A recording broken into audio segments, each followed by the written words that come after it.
Selamat datang di channel kesayangan kita semua, di program Info Hot Celebrity. Seolah tak pernah kehabisan cara untuk mengejutkan publik, Nagita Slavina, sosok yang selama ini dikenal sebagai ikon fashion dan entrepreneur sukses, kini merambah dunia olahraga dengan hobi barunya, padel.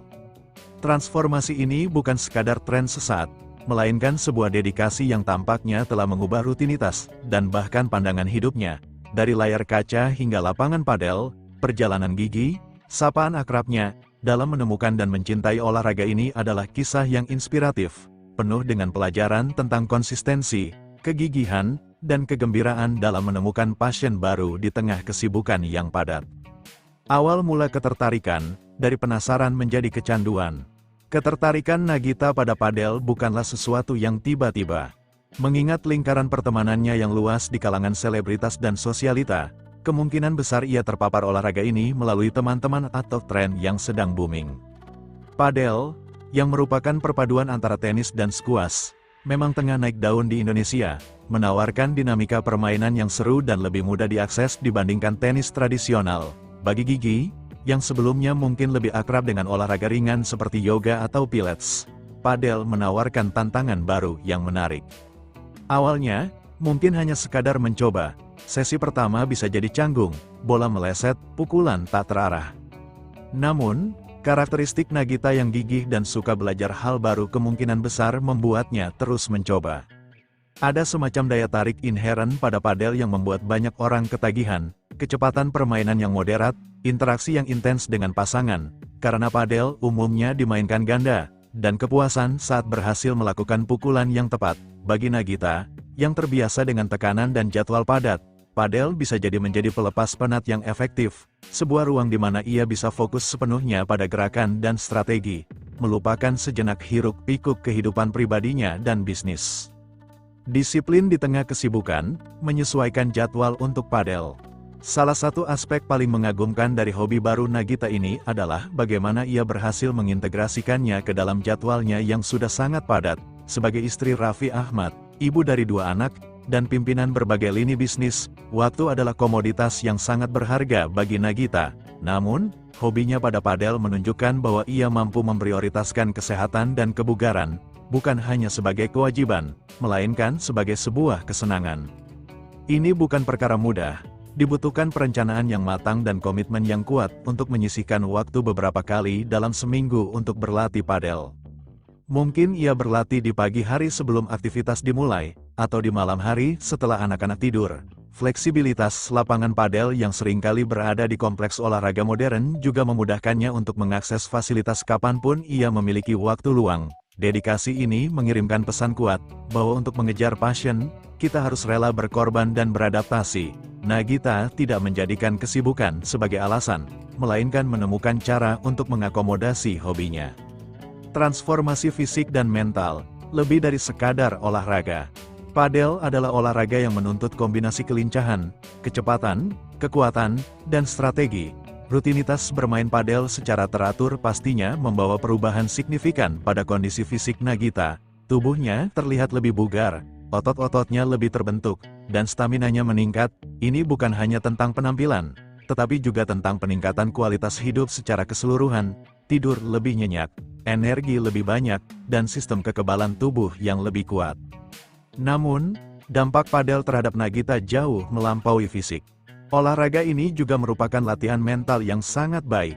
Padel membutuhkan konsentrasi tinggi, pengambilan keputusan cepat, dan kemampuan beradaptasi dengan situasi di lapangan. Bermain ganda juga melatih kemampuan komunikasi dan kerjasama tim, keterampilan yang sangat relevan dalam kehidupan pribadi dan profesionalnya. Lebih dari itu, olahraga terbukti mengurangi stres dan meningkatkan mood. Bagi Nagita, lapangan padel bisa menjadi tempat di mana ia bisa melepaskan ketegangan, merasakan aliran endorfin, dan menikmati momen kebebasan dari tuntutan dunia luar. Transformasi mental ini juga tercermin dalam kepercayaan dirinya. Ada kebanggaan yang terlihat ketika seseorang menguasai keterampilan baru, apalagi yang melibatkan aktivitas fisik. Nagita, yang selalu memancarkan aura positif, kini terlihat semakin bersemangat dan penuh energi. Hobi baru ini memberinya dimensi lain yang bisa ia bagikan dengan penggemar dan teman-temannya, menunjukkan bahwa di balik citra selebritas, ia adalah pribadi yang terus berkembang dan mencari tantangan. Lingkaran sosial padel, memperluas koneksi dan kebersamaan. Padel, sebagai olahraga yang dimainkan berpasangan, secara inheren mendorong interaksi sosial. Nagita tidak hanya bermain dengan instruktur profesional, tetapi juga dengan teman-teman selebritasnya, kerabat, dan mungkin juga teman-teman baru yang ditemui di lapangan. Momen-momen di lapangan padel seringkali menjadi kesempatan untuk bersosialisasi, tertawa, dan membangun ikatan. Melalui padel, Nagita kemungkinan telah memperluas lingkaran sosialnya, bertemu dengan individu-individu yang memiliki minat yang sama. Ini adalah cara yang sehat dan positif untuk menghabiskan waktu luang, jauh dari sorotan kamera dan tekanan pekerjaan. Foto-foto dan video yang sesekali diunggah di media sosial menunjukkan suasana yang akrab dan penuh kebersamaan di lapangan padel, memperlihatkan sisi Nagita yang lebih santai dan spontan. Lingkungan yang suportif ini tentu berkontribusi pada motivasinya untuk terus berlatih dan menikmati hobinya. Pengaruh Nagita menginspirasi banyak orang untuk bergerak. Sebagai sosok publik dengan jutaan pengikut, apapun yang dilakukan Nagita Slavina cenderung menarik perhatian dan menjadi tren. Hobinya pada padel tidak terkecuali.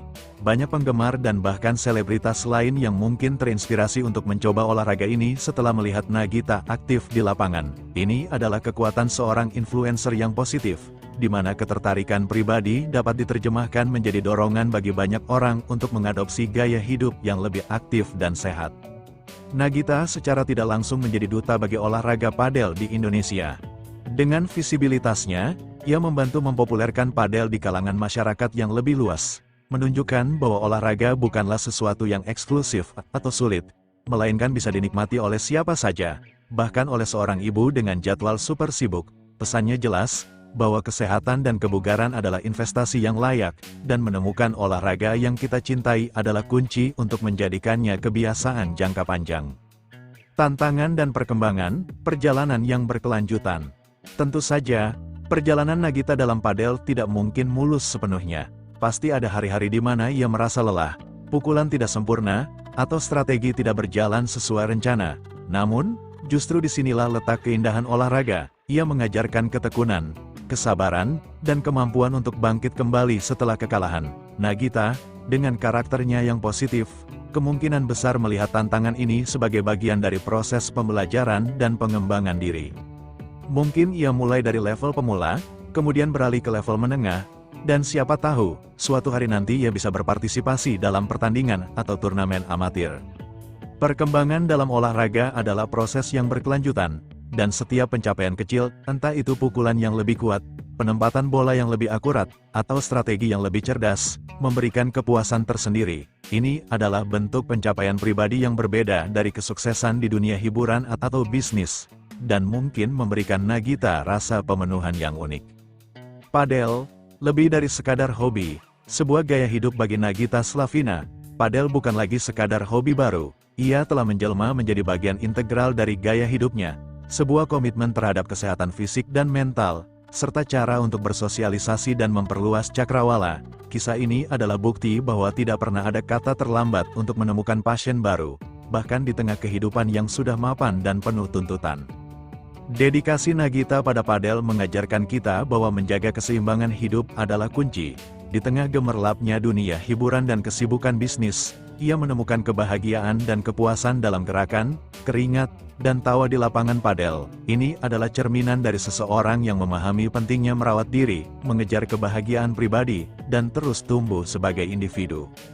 Pada akhirnya, hobi padel Nagita Slavina adalah sebuah narasi tentang pemberdayaan diri. Ia memilih untuk berinvestasi pada kesehatan dan kebugaran, membuktikan bahwa seorang wanita multitalenta dapat sukses di berbagai bidang, termasuk di lapangan olahraga. Kisah ini akan terus menginspirasi banyak orang untuk tidak takut mencoba hal baru, mencari kegembiraan dalam aktivitas fisik, dan menjadikan kesehatan sebagai prioritas utama dalam hidup mereka. Apa yang bisa kita pelajari dari perjalanan Nagita dengan padel ini untuk diterapkan dalam kehidupan kita sendiri? Terima kasih yang sudah menonton dan sudah menjadi bagian dari channel ini. Jangan lupa klik tombol subscribe dan aktifkan notifikasinya biar enggak ketinggalan info berikutnya. Bye-bye semua. Ikuti kegiatan aku. Cila. Ya gitu ngomong kita. Aku tuh beneran latihan pedal. Kemarin malam doanya WhatsApp pastinya. Aku ulang tahun di 16 akhir dan sama back ini sebelum kalah.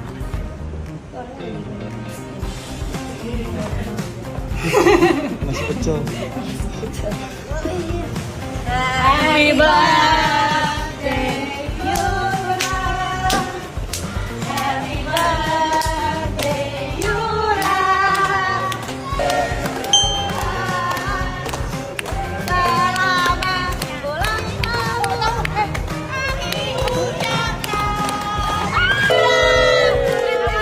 Cepet, jangan lama-lama udah nggak apa-apa. Telur. Semua.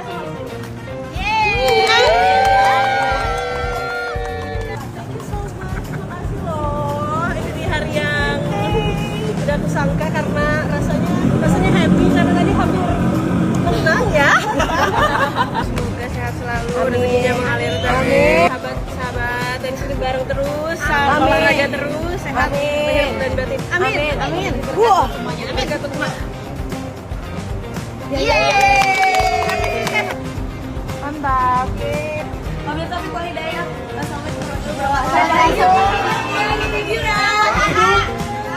Hari ini sehari 2 kali latihan pedal ya. Iya. Nggak tahu apa yang Mau jadi atlet. nggak bisa. Sehari 2 kali. Kan main pedal tuh ya harus coaching kan. Nah ini buat turnamen aja baru 2 kali saya latihan. Padahal ikut pedal. Ikut Jadi apa? temenin. Sekali coaching ini, sekali di latihan di tempat.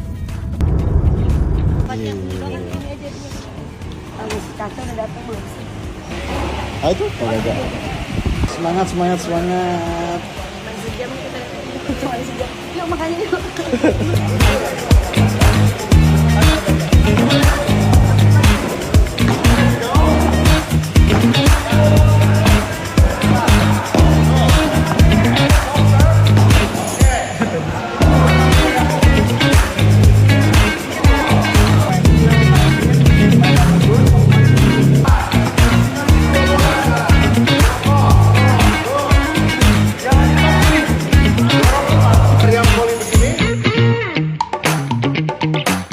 Udah nggak terlalu putus-putus ya, udah lebih ayun gitu badannya.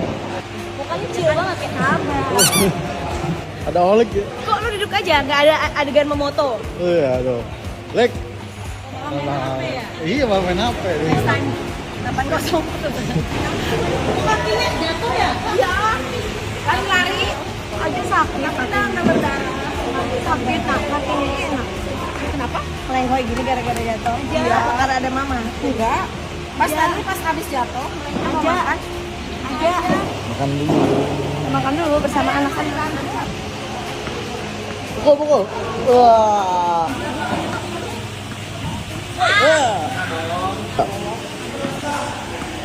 Woi.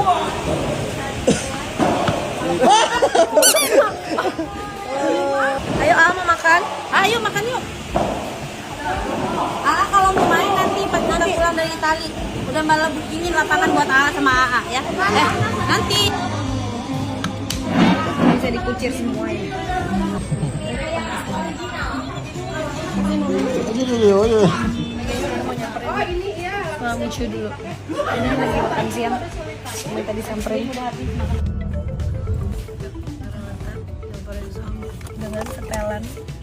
Ada kena break. Oke.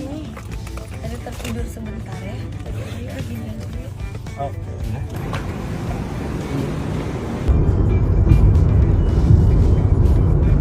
Tadi mandi sebentar di rumah.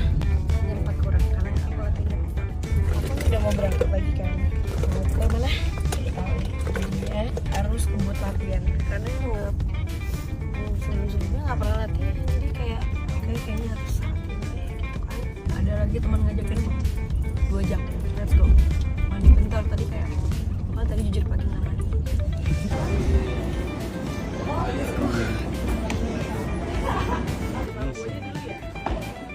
Mundur belakang, 5 bola ganti. Kakak mau di sini atau di ujung? Oh di ujung. Oke.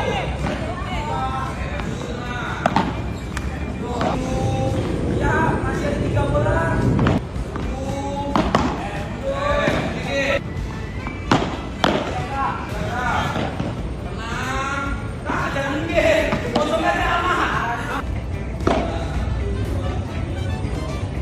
Gimana Mbak latihan yang kedua? Ini capek banget. Lebih capek dari tadi cuma berdua sama Caca. Apa? Mesti berdua. Oh, masa dia tadi gini-gini apa Caca? Iya, gini. Kata nomor 1 sebelah sini. Kakak harus berdiri di kata nomor 3. Lebih tenang kakak. Tenang. Napas. Kedua ganti biar napas dulu capek ini lumayan.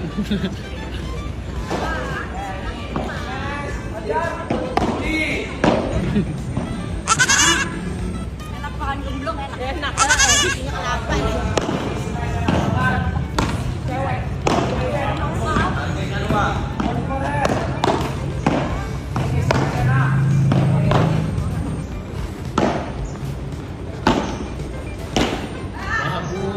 Tuh.